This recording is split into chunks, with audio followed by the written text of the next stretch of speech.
A beautiful mind. Our minds are already beautiful, but we can make them even more beautiful. Simply by standing up and refusing to follow without knowledge and wisdom and even greatness. When we follow, we tend to end up in places that seem strange, if not alien, and it certainly does not seem like we belong there. School is like this. It sneaks up on us. We go to school and begin waiting and memorizing instead of learning for real, because everyone else does it too. And we go because our parents went. We make ourselves, and whatever that career ends up being, fit. But it is never quite right, never quite where it needs to be. Because when we do not lead, we are, bit by bit, pushed off course. A large part of that is that the school never really, truly, fully gave you a full choice of subjects. You had to pick from what was available, and what was available were the subjects that everyone else was picking. Not only that, but also you got kind of manipulated into not picking some of the classes that actually interested you.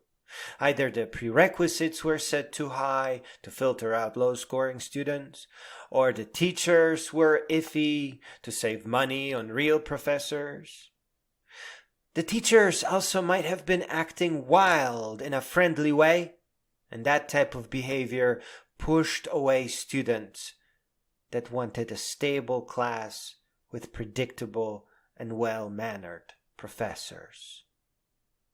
The truth is, you get an impression of choice, but in all actuality, you didn't even know the fields that would have interested you. That was a promise that would be tucked away behind luck. If you were lucky to be picked by a prestigious open curriculum university, then maybe.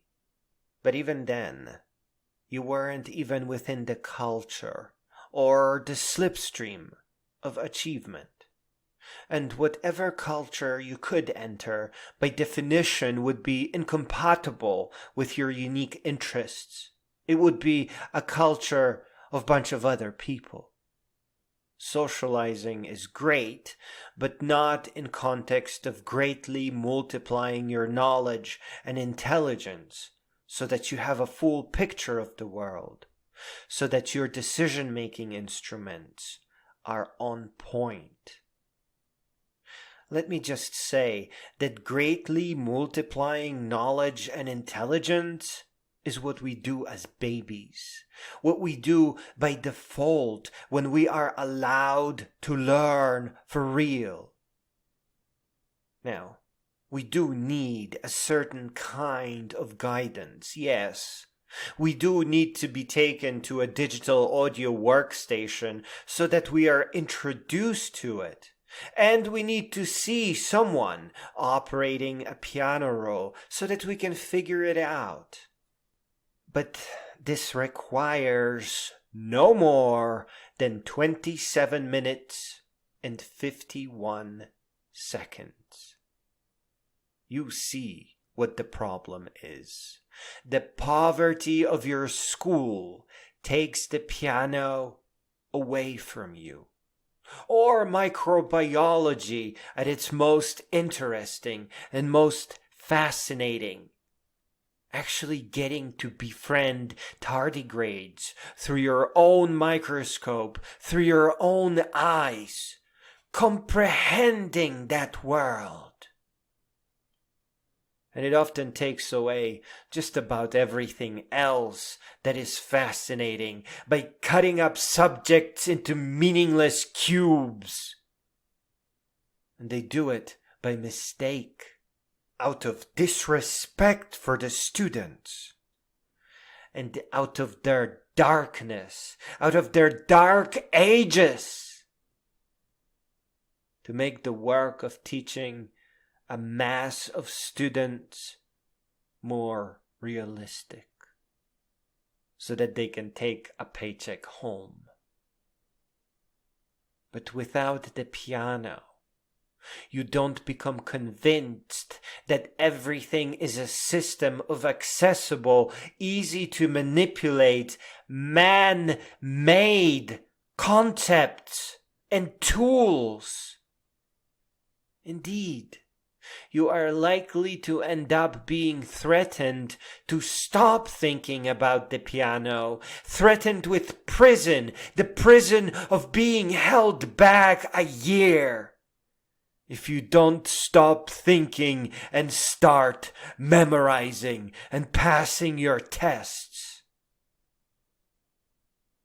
You are constantly nudged off your path and threatened with shame or punishment when you do resist. Focus on the path ahead and ask, what if you were to make informed choices that were precisely your own? An informed choice is informed by about 10 books on the subject, though you probably need to read or listen to about 50 to find those 10. So here, rather than relying on classes that your school offers, you expand your horizon of possibility and begin relying on enchanting and deeply interesting to you narrated books or paper books. Now, look at the road ahead of you. Is the road ahead of you not more customized to who you really are?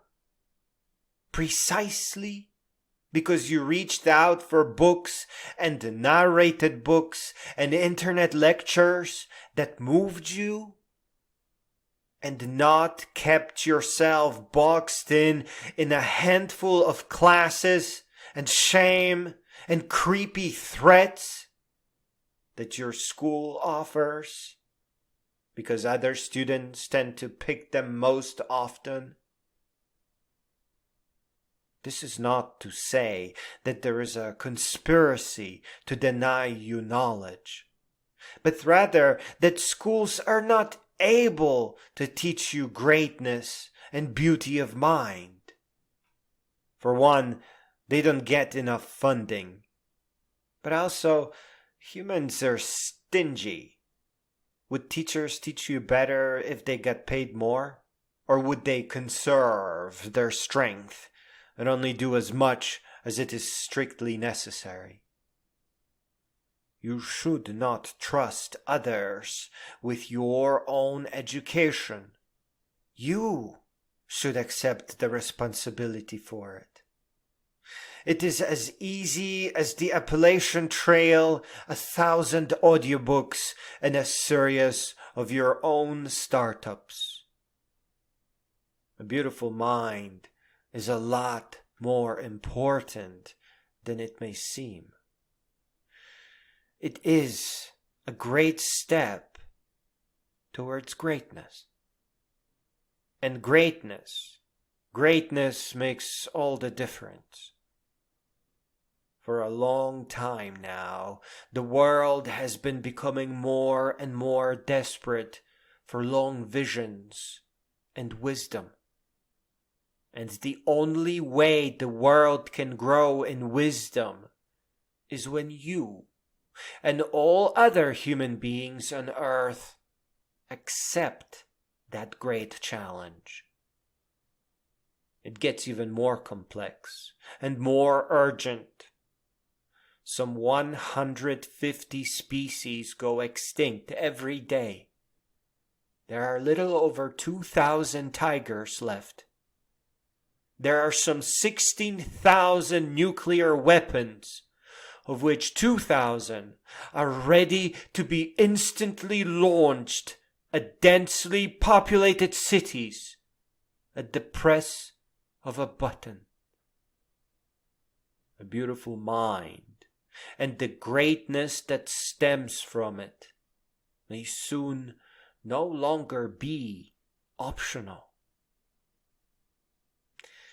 Gandhi said that he was inspired in part by Thoreau, and Martin Luther King Jr. said in turn that he was inspired by Gandhi. Thoreau himself was inspired by Aristotle, who was influenced by Plato and Socrates. And we need to ask, where would we be today without these beautiful minds? What if the civil rights movement never happened, and Cold War ended with the launch of many intercontinental ballistic nuclear weapons? What if Stanislav Petrov wasn't there to save the world? What if Claire Patterson didn't dedicate his life to save us all? Something as simple as choosing your own path, so as long as it is towards beauty and greatness, is infinitely more important than following others or doing what your parents want you to do, or getting into good school and having a good career as a district judge who can't celebrate the Human Rights Day. And you can still do all those other things, but you must choose a real education and informed decision-making and wisdom and beauty of your mind above all else. Accept the responsibility for a fine self-education that has no equal. It is the path less traveled by. It is the choice that makes all the difference. Do not let others push you, no matter how little the push. Stand your ground. Walk your own path and help the world grow and inspire others to follow. Soon, all the people who have contributed to the many mistakes that hold us back will fade away, retire, and the world will be yours.